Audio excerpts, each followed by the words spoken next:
بھائی ترکی میں ہوتا ہے، وہاں عید ایک دن پہلے ہوتی ہے، اس نے کہا میرا دمبا ایک دن پہلے ذبح کر دینا، یعنی پاکستان میں 7 دوست تقریباً 5 لاکھ کا جانور لے رہے ہیں، لیکن ان میں 2 اہل حدیث ہیں، 1 اشاعتی ہے، 2 حیاتی ہیں، 3 بریلوی ہیں۔ قربانی ہوگی یا کہ نہیں؟ ہم سب بھائی ایک گھر میں رہتے ہیں، سب کا کاروبار علیحدہ علیحدہ ہے، بیگمات کے پاس زیور بھی ہے، اور ہمیں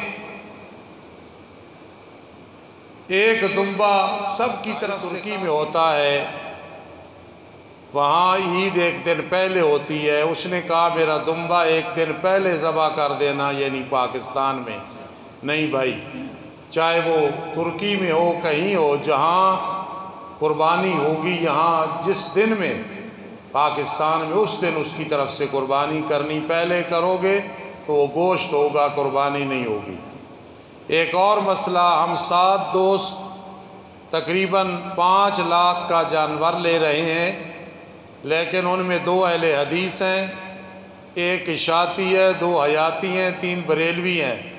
قربانی ہوگی یا کہ نہیں؟ چاہے اہل حدیث ہو، اشاعتی ہو، بریلوی ہو، کوئی بھی ہو، ذہن میں رکھنا شرک نہ ہو، کفر نہ ہو، بس یہ ہے۔ اللہ وحدہ لا شریک ہے، اس کی ذات و صفات میں کوئی شریک نہیں ہے، نبی علیہ السلام کی سنت کے مقابلے میں کوئی کام نہیں ہے۔ جس مسلک سے تعلق رکھے، شرک اور بدعت نہ ہو، توحید و سنت ہو، قربانی ہو جائے گی۔ ورنہ میں اور کسی کو کیا کہوں، جو بندی ہو اور شرک یا کفر ہو، شرکیہ یا کفریہ کام کرتا ہو، تو اس کو ساتھ ملانے سے بھی قربانی نہیں ہو۔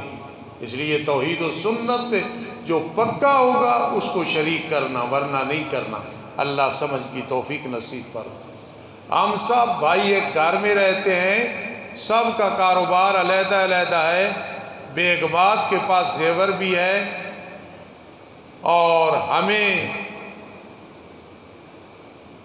ایک دمبا سب کی طرف سے کافی ہے؟ نہیں بھائی، کافی نہیں ہے، بلکہ ہر ایک کا جو صاحب نصاب ہے، مرد ہے، عورت ہے، اپنا علیحدہ قربانی کرنے پڑے گی، ایک کی طرف سے بالکل نہیں ہوگا۔ اس غلط فہمی میں نہ رہنا۔ میرے آقا نے فرمایا جس پہ قربانی واجب، اگر وہ نہ کرے ہماری عیدگاہ کے بھی قریب نہ آئے۔ اس لیے قرض نہ ہو، کم از کم 1,36,40,000 روپیہ ہو، چاہے حصہ ڈالے چاہے دمبا لے، اس پہ قربانی واجب ہے۔ اللہ توفیق نصیب فرمائے انشاءاللہ۔ بھینس اور کٹی کی قربانی جائز ہے یا نہیں؟ بالکل جائز ہے، اور گائے کے حکم میں ہے۔ میں خود کوشش کرتا ہوں جب بھی ہو کہ ان میں سے ضرور کوئی بھینس مذکر مؤنث کروں، اس سال بھی انشاءاللہ کوشش کروں گا۔ جائز، بالکل جائز ہے، اسی طرح گائے کی طرح ثواب ہے۔ مڈیالے میں ایک آدمی ہے، میں نام نہیں لیتا، غیبت بنے گی، میں اس کے لیے دعا کرتا ہوں۔ چند سال پہلے اس نے کہا تھا یہ کٹے کی قربانی فاروقی صاحب نے نکالی ہے، پہلے کوئی نہیں تھی، یہ تابعین کے دور سے آ رہی ہے۔ دیکھ لیں ذرا، کتابوں کا مطالعہ کریں۔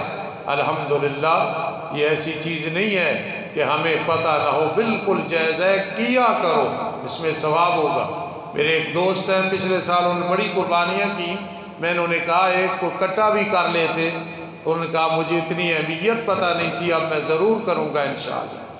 استاد جی جو ویڈیو بنتی ہے، علماء بھی بنواتے ہیں، کیا یہ صحیح ہے؟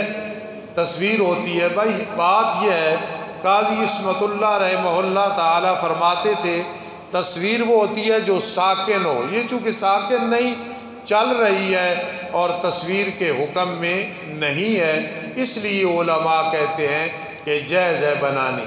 ایک جو دل کی بات ہوتی ہے نا، میں کوئی چیز نہیں، کچھ بھی نہیں، چھوٹا آدمی ہوں، دل کی بات ہوتی ہے، میں مطمئن نہیں، نہ میرے پاس وہ موبائل ہے جس میں یہ تصویریں بنتی ہیں، باقی یہاں تورمان صاحب اور دوسرے جلسے میں بنواتے ہیں، محفل قرات میں بنواتے ہیں، لیکن جو میرا ذاتی خیال ہے کہ جس طرح اور تصویر ہے، یہ بھی تصویر ہے۔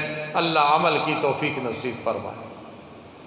میری گندم 100 من ہوئی ہے لیکن میں نے فروخت نہیں کی، سستی ہے، عشر کب ادا کرنا ہے؟ اب جو اس کا ریٹ ہے اس ریٹ کے مطابق ادا کر دے یا نیت کر لے، کل سستی ہو یا مہنگی نہیں، اس ٹائم جو اس کی قیمت ہے جب وہ نصیب ہوئی ہے، اکٹھی ہوئی ہے، اس وقت کا حساب ہوگا، بیچنے کا نہیں ہوگا 6 مہینے کے بعد بیچو، وہ ریٹ نہیں، آج کے ریٹ کا عشر ادا کر دو، اللہ قبول فرمائے گا۔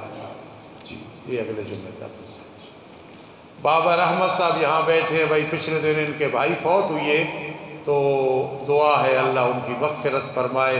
بھائی بہت بڑی نعمت ہوتی ہے، نبی اکرم صلی اللہ علیہ وسلم کی طرف سے اگر کوئی قربانی کر سکتا ہے یا کہ نہیں، بالکل کر سکتا ہے۔ میرے آقا نے جب حضرت علی رضی اللہ تعالیٰ عنہ فرمایا میرے دنیا سے جانے کے بعد میری طرف سے قربانی کرنا، تو حضرت علی بعد میں قربانی کیا کرتے تھے۔ بڑی محبت کا اظہار ہے کہ نبی علیہ السلام کے ایصال ثواب کے لیے درجات کی بلندی، آپ کا تو بہت بڑا مقام ہے، ان چیزوں کی آپ کو ضرورت نہیں ہے۔ میں ایک شعر پڑھتا ہوں، ما مدحت مقالتی بمحمدی ولا ما مدحت محمدا بمقالتی ولکن مدحت مقالتی بمحمدی صلی اللہ علیہ وسلم۔ ایک شاعر نے کہا میں نبی علیہ السلام کی تعریف اپنی زبان سے نہیں کرتا، میں کیا چیز ہوں، میں تو کر کے اپنی بات کو مبارک اور خوبصورت بناتا ہوں، کہ میں جب تقریر کرتا ہوں، شعر پڑھتا ہوں، تو نبی علیہ السلام کی برکت سے میری بات مبارک ہو جاتی ہے۔ تو جب ہم اس طرح کریں گے، نبی اکرم صلی اللہ علیہ وسلم کے درجات کی بلندی کے لیے قربانیاں کریں گے، آپ کو تو فائدہ ہوگا ہی ہوگا امت کی طرف سے، لیکن ہمیں بہت بڑا فائدہ ہوگا۔ اللہ رب العزت سب کو نصیب فرمائے۔ 7-8 سال ہو گئے میں نے بچوں کا عقیقہ نہیں کیا، اب قربانی کا بڑا جانور لیا ہے، عقیقہ کروں، عقیقہ نہیں ہوگا، عقیقہ ہوگا 7ویں دن، 14ویں دن، 21 دن، اب وہ عقیقہ نہیں رہا۔ اب بہترین طریقہ ہے ان بچوں کی طرف سے قربانی کر دو، عقیقے کی طرح ثواب بھی مل جائے گا، اللہ بلاؤں کو بھی ٹالے گا۔ عقیقے کا نام 7، 14، 21، 28 کی ایک روایت آتی ہے لیکن وہ ضعیف ہے، اس کے بعد عقیقہ نہیں کہنا، وہ صدقہ بن جاتا ہے۔ تو جس نے جانور لیا اچھا کیا، لیکن عقیقے کا نام نہ دو، بلکہ اس میں ان بچوں کی قربانی کر دو، اور بڑا جانور ہو یا چھوٹا ایک تعیین کرنی ضروری ہے، اس ساتھ میں فلاں فلاں فلاں فلاں اپنے ذہن میں اور اعلان کر کے کہ فلاں کا ہے، پھر قربانی کم از کم گھر والوں کو پتہ ہو، او جی ہم نے کر دی اللہ قبول کرے گا، نہیں، جب سنت ہے فلاں کی طرف سے تو نام لینا ضروری ہے۔ الحمدللہ رب العالمین والعاقبۃ للمتقین والصلاة والسلام علی رسول محمد وآلہ وصحبہ اجمعین۔ اللہ میرے ان ساتھیوں کا سوال و جواب کی نشست میں اس شوق ذوق سے بیٹھنا، اللہ ان سب کو دین حاصل کرنے والوں کی لسٹ میں شمار فرما دیں۔ اللہ مجھ عاجز کو طالب علم کو بیان کرنے کا، ان کو سننے کا ثواب عطا فرما، اور ہمیں اس پہ عمل پیرا ہونے کی توفیق نصیب فرما۔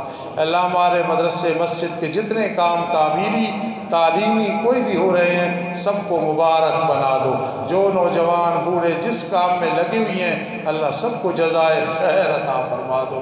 اللہ ہم بہت کمزور ہیں، خاتمہ بالایمان فرمانا، شہادت کی موت عطا فرمانا، عذاب قبر سے محفوظ فرمانا، ہمیں کسی کا محتاج نہ کرنا، اللہ ہمیں حقوق اللہ حقوق العباد سے فارغ فرما دینا۔ اللہ جتنے بیمار ہیں شفا عطا فرما، مقروض ہیں قرضے سے فارغ فرما، پوری دنیا میں جہاں کہیں ظلم ہو رہا ہے ظالموں کو ہدایت نصیب فرما۔ اے رب کائنات، اے رب کائنات، اے رب کائنات، بے اولادوں کو اولاد عطا فرما، جن کی اولاد نافرمان ہے فرما بردار بنا، جو حج پہ گئے جا رہے ہیں سب کو حج مبرور نصیب فرما، ہمیں بھی بار بار حج اور عمرہ نصیب فرما۔ اے اللہ ملک پاکستان کی ہر لحاظ سے حفاظت فرما، حرمین شریفین کی حفاظت فرما، دینی جتنے ادارے جہاں کہیں ہیں سب کی حفاظت فرما، آمین یا رب العالمین برحمتک یا ارحم الراحمین۔ سبحان اللہ۔